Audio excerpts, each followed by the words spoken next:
Como les dije al principio, esta pregunta es una de las preguntas más esenciales en el Nuevo Testamento. Tenía un profesor en el seminario, el padre David Russell, que decía que las dos preguntas más importantes en el Evangelio era esta: ¿quién dicen ustedes que soy yo? Y la segunda pregunta era: ¿qué quieres que haga por ti? La pregunta que Jesús le hace al ciego de Jericó. Hoy contemplamos la pregunta: ¿quién dices tú que soy yo?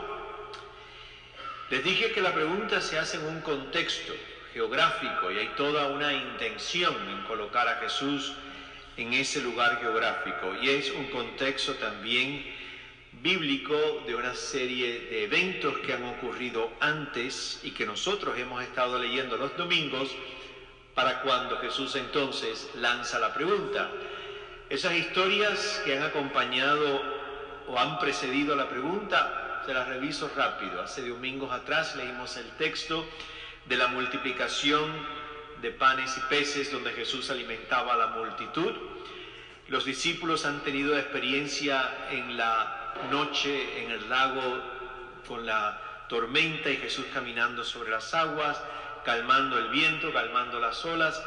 Los discípulos tuvieron una experiencia con Jesús el domingo pasado, viéndolo sanar a la hija de una mujer cananea, y han escuchado a Jesús predicar muchas veces sobre el reino de Dios. Han pasado meses, tiempo cerca de Jesús, en la intimidad de Jesús, viéndolo actuar, viéndolo hablar. Han contemplado la obra del Maestro, y ahora el Maestro, después de todas estas experiencias, les dice a ellos: bueno, díganme entonces qué piensan de mí. ¿Qué dicen ustedes que soy yo? Es el contexto de una acumulación de historias para lanzar entonces esa pregunta. Pone a los discípulos a reflexionar un poco sobre lo que han visto y han oído. Pero lo hace en un lugar concreto. Dice el texto de Mateo que lo hizo en la región de Cesarea Filipo. El ministerio de Jesús, la mayor parte del tiempo, fue alrededor del mar de Galilea. Su predicación itinerante era de pueblito en pueblito a lo largo del mar o del lago de Galilea.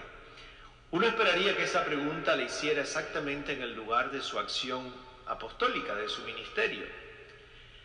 Se los lleva a Cesarea Filipa, 27 millas al norte del mar de Galilea. Los puso a caminar un buen rato. Y es en ese lugar específico a donde Jesús los quiere llevar para lanzar la pregunta: ¿quién dice ustedes que soy yo? En Cesarea Filipo, 27 millas al norte de donde Jesús generalmente desarrollaba su ministerio y su predicación. Cesarea Filipo es una ciudad. Cuando hablamos de ciudad, nunca piensen en Miami ni en Nueva York en el tiempo viejo antiguo, sobre todo en la Galilea. Era un pueblo grande, muy pagano, greco-romano, construida en lo alto de una roca de 500 metros de ancho, y encima está la roca, y 100 metros de altura. Es una montaña enorme, rocosa. Cuando tú vas a Tierra Santa, ya hoy no lo hacen porque el lugar no es muy seguro, ya que es la Alta Galilea y cerca del Líbano y el Golán, pero antes te llevaban a un lugar que después adquirió el nombre de Banias. Te bajaban del autobús y tú pensabas que habías llegado al paraíso, porque el lugar es precioso, es un lugar muy, muy fértil, un bosque lindísimo, hay mucha agua, muchos riachuelos. Te llevaban a un lugar que era como un estanque muy grande y te colocaban exactamente delante de la roca, de esta montaña rocosa, 100 metros de alto, 500 de ancho, donde arriba está construida los restos de Cesarea Filipo. Y es muy fácil reconstruir este texto una vez que tú sabes la geografía. Como la mayoría de ustedes tienen computadoras, busquen Banias, Galilea. Y vamos a reconstruirlo un poco. vamos a hacer un poco aquí ejercicio ignaciano de pensamiento, reconstruir el texto y el lugar. Imagínense que ustedes y yo somos los discípulos de Jesús. Tenemos a Jesús de frente. Jesús nos hace la pregunta, nos mira y nos dice, bueno, ¿quién dicen ustedes que soy yo? ¿Qué cosa hay a las espaldas de Jesús? ¿La qué? La roca, la montaña rocosa. Y ustedes dirán, ¿y qué tiene que ver eso? ¿Qué hay en esa montaña tan importante, en esa fachada de roca de 500 metros de ancho y 100 de alto, para que Jesús haga esta pregunta? Porque había un templo enorme, de mármol, precioso, dedicado primero al emperador César Augusto y después se convirtió en un templo y un centro muy importante de adoración de un dios griego que se llama Pan, como el pan que te comes.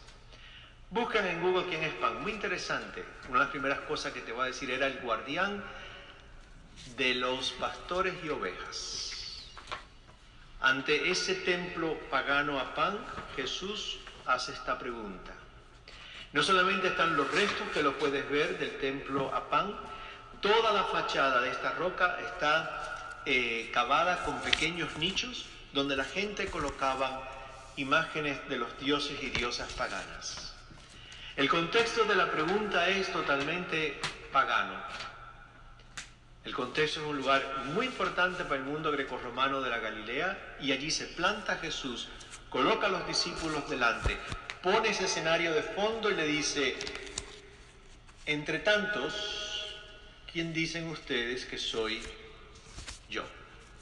Soy Pan, el dios Pan, seré como él, el patrón de ovejas y de pastores, seré un mago, como la mayoría de los dioses paganos, seré aquel que va a resolver los problemas, porque ya me vieron multiplicar panes y peces y alimentar a multitudes, me vieron caminar sobre el agua. ¿Pensarán ustedes que yo soy también como uno de estos personajes? ¿Quién dicen ustedes que soy yo?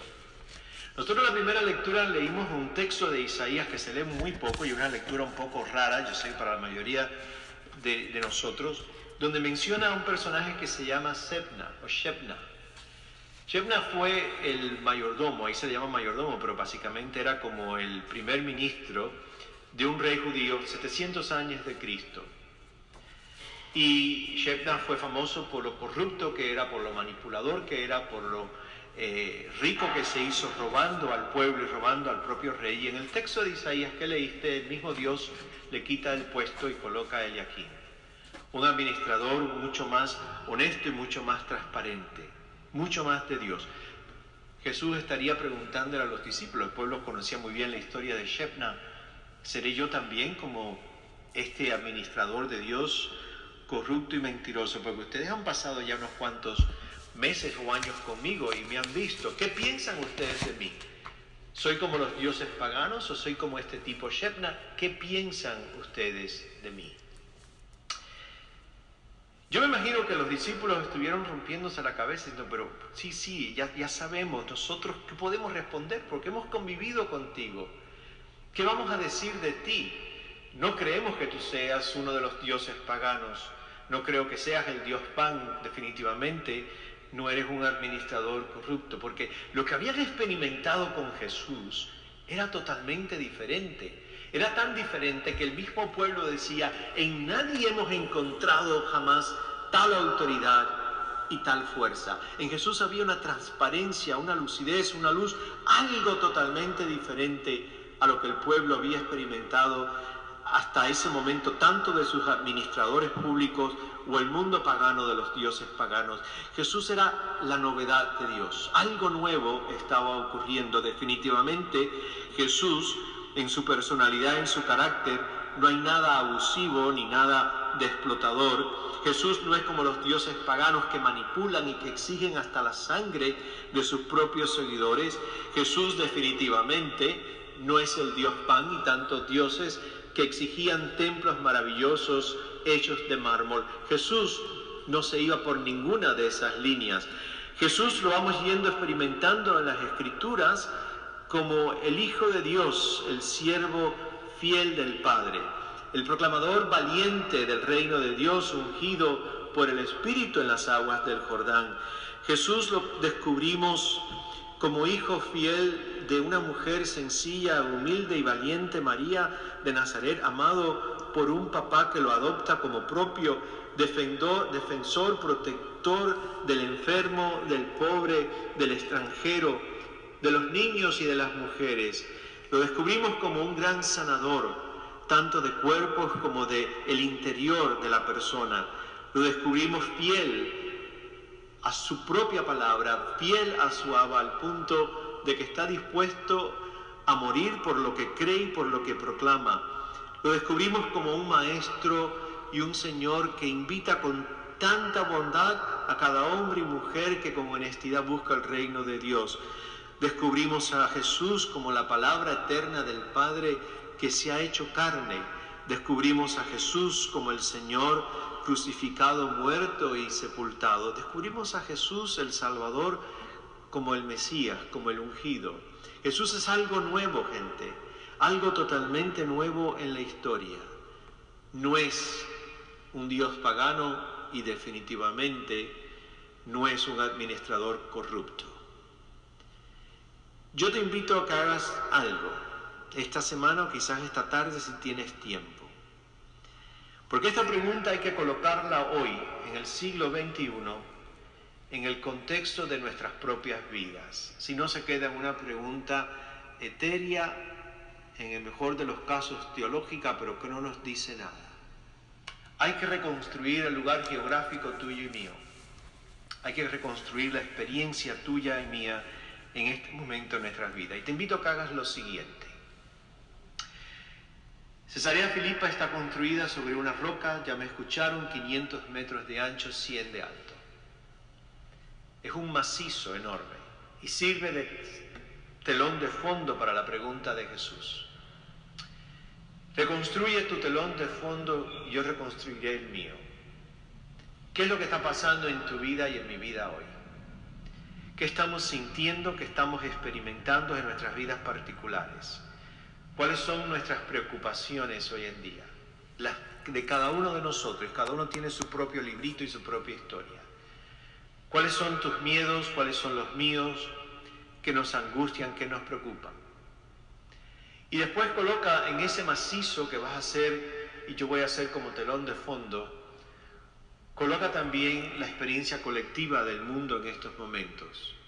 Definitivamente aparece la pandemia como parte de esa roca que vamos a reconstruir delante de nosotros. Aparece la inestabilidad política, aparece definitivamente la inestabilidad económica de tantas gentes, aparece tanto sufrimiento universal en esa roca que vamos a construir con todo esto. Y delante de la roca, tú y yo vamos a colocar a Jesús y vamos a escuchar la pregunta. Con esto que tienes delante, Pedro, Gremó, Zoila, Carmen, Aulet, Roberto, tú y tú. Delante de eso que ves, escucha mi voz haciéndote una pregunta. ¿Quién dices tú que soy yo? Quizás la pregunta hay que hacerla de una forma más con los pies en la tierra y que nos hable aún con más claridad. Delante del escenario de nuestras vidas, Jesús se planta y te dice a ti y a mí, ¿y yo qué pinto? Esta pregunta la entendemos más, ¿verdad? ¿Y yo qué pinto? Dentro de esto. Termino con esto. Jesús esperó hacer esa pregunta después de una serie de experiencias muy profundas con sus discípulos. Esa pregunta jamás la podía hacer al principio de su ministerio. Esa pregunta la hace en mitad del camino de su ministerio. Significa que los discípulos tenían experiencias acumuladas en la memoria de cosas, por así decirlo, que habían visto y oído en Jesús. Cuando tú y yo hagamos este ejercicio de oración, recordemos todo lo que hemos vivido con Jesús hasta esta tarde aquí, este domingo. Tú y yo también somos discípulos y discípulas que tienen una memoria acumulada de vida con Jesús de Nazaret. Válidas y muy hermosas, porque si yo les preguntara a las 200 personas que están aquí, díganme algo de tu experiencia en tu caminar con Cristo, estuviésemos aquí unas cuantas semanas.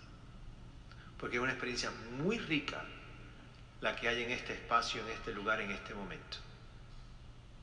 Esa pregunta jamás Jesús te la va a hacer en el vacío. Te la hace en un momento concreto de tu vida, delante del macizo de roca que son nuestras vidas particulares y colectivas, pero también la hace en la memoria, la hace en nuestra historia, en lo acumulado y en lo vivido. ¿Quién dices tú que soy yo? En este momento de tu caminar, Jesús nos pregunta en esta tarde, ¿y yo qué pinto?